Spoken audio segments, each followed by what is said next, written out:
বর্তমান যুগে বাংলাদেশের প্রেক্ষাপটে একজন ইউপি সদস্য, সংক্ষেপে আমরা যাকে মেম্বার বলে ডাকি, তার বাড়ির দিকে তাকালেও মনে হয় যে সে এলাকার কোনো ভিআইপি ব্যক্তিত্ব।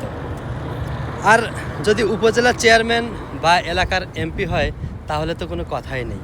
এটি মুসলিম জাহানের তৃতীয় খলিফা হজরত আলী রাদিয়াল্লাহু তাআলা আনহুয়ের বাড়ি এবং আমাদের প্রিয় নবী হজরত মুহাম্মদ সাল্লাল্লাহু আলাইহি সাল্লাম তার প্রিয় কন্যা মা ফাতেমা রাদিয়াল্লাহু তাআলা তাদের বসত বাড়ি এটি। ভাবা যায়? একবার চিন্তা করে দেখেন, তাদের জীবন জীবিকা, তাদের মন মানসিকতা, তারা কিভাবে জীবনযাপন করত আর আমরা কিভাবে জীবনযাপন করি।